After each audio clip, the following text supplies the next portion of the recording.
అందరికీ మహాశివరాత్రి శుభాకాంక్షలు. నేనైతే శివాలయానికి వెళ్ళాను. మీరు కూడా వెళ్ళారా అండి? ఇక్కడ మాకు దగ్గరలో ఉన్న దీప్తి శ్రీనగర్ శివాలయంకి వెళ్ళాము. ఇక్కడ ఓన్లీ శివాలయం ఒక్కటే ఉండదండి, అన్ని టెంపుల్స్ ఉంటాయి, అన్ని దేవుళ్ళు కూడా ఉంటారు, దేవతలు కూడా ఉంటారు. ఇది దీప్తి శ్రీనగర్ ఎంట్రన్స్ నుంచి ఫుల్ లైటింగ్స్ పెట్టారు. మొత్తం అంతా డెకోర్ అయితే ఈసారి అయితే చాలా అంటే చాలా బాగా చేశారండి. ఎవ్రీ టైం చాలా బాగా చేశారు, ఈసారి ఇంకా కొంచెం ఎక్కువగా అనిపించింది. ఇంకా ఆల్మోస్ట్ మేము ఈవినింగ్ వెళ్ళాం కదా, 7:37 అట్లా. ఎంత క్రౌడ్ ఉందంటే నిజంగానే వామ్మో, మాకు దర్శనానికే 2 అవర్స్ పైనే పట్టేసిందండి టెంపుల్ లోపలికి వెళ్ళడానికి. అంత రష్ ఉంది అసలు. స్పెషల్ దర్శనం తీసుకున్నాం, అయినా సరే చాలా అంటే చాలా రష్ ఉంది. జనం అయితే బాగా వచ్చారండి. నిజంగానే మంచి డివోషనల్ వైబ్ అనిపించింది నాకు ఇక్కడికి వెళ్ళంగానే. ఇక్కడ ఇది శివాలయం ఎప్పుడు ఇట్లా శివుడు అభిషేకం చేస్తున్నట్టే ఉంటుంది, కాకపోతే దానికి మంచిగా డెకోర్ చేశారు, చాలా బాగా నచ్చింది. ఈసారి డెకరేషన్ అయితే అరౌండ్ 20 days అబౌనే ఉంటుందంట.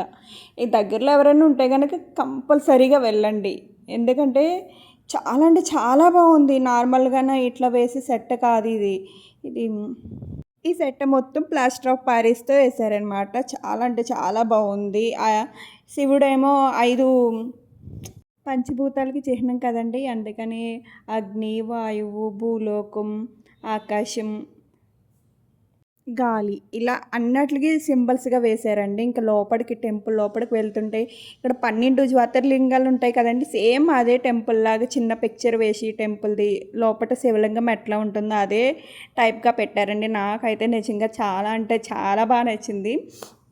ఈ ఒక్కొక్కటి ఇట్లా చూసుకుంటూ లోపలికి వెళ్తే గర్భగుడిలోకి వెళ్ళామండి. లోపల అయితే ఇంకా ఎక్సలెంట్గా డెకోర్ చేశారు, బాగా అనిపించింది నాకైతే. నిజంగానే ఏదో ఒక్కరోజు 12 జ్యోతిర్లింగాలు దర్శనం చేసుకున్నంత ఇదిగా అనిపించింది. చాలా బాగా నచ్చింది నాకైతే, సూపర్గాన. ఫస్ట్ వినాయకుడు ఉంటాడండి, తర్వాత ఏమో శివలింగం లోపలికి వెళ్ళాము. అక్కడ కూడా వీడియో లేదు అంటే నేను ఆఫ్ చేశాను. తర్వాత మళ్ళీ బయటకు వచ్చిన తర్వాత అమ్మవారు ఉంటారు, అక్కడ కూడా అసలు ఎంత బాగుందంటే డెకరేషన్ అయితేను చాలా అంటే చాలా బాగా నచ్చింది. ఇంకా మేము అప్పటికే 10 అట్లా అయిపోయింది, 10:30. ఇంకా చాలా లేట్ అవుతుందని చెప్పి ఇంకా పైన వేరే వేరే గుళ్ళకి ఏం తిరగలేదు, జస్ట్ నార్మల్గా ఇట్లా శివుడి కంగానే దండం పెట్టుకొని ప్రసాదం తినేసి వచ్చేసామన్నమాట. అప్పటికే చాలా రష్ ఉంది. ఏదో ఒక రోజు మనసు ప్రశాంతంగా ఉన్న రోజు వెళ్దాము, ఈ జనం అంతా రష్ అంతా తగ్గిన తర్వాత అని చెప్పి వెళ్ళలేదన్నమాట. పిల్లలిద్దరూ ప్రసాదాలు తింటున్నారు. నిజంగానే ఈ జాగారం చేసే వాళ్ళకి ఇక్కడ ప్రోగ్రామ్స్ కూడా నడుస్తాయండి. క్లాసికల్ డ్యాన్సెస్ కానీ, సాంగ్స్ కానీ, క్లాసికల్ టచెస్ కానీ ఎవ్రీ ఇయర్ పెడతారు. నా వీడియో కనుక మీకు నచ్చినట్లయితే లైక్ చేయండి. Bye bye.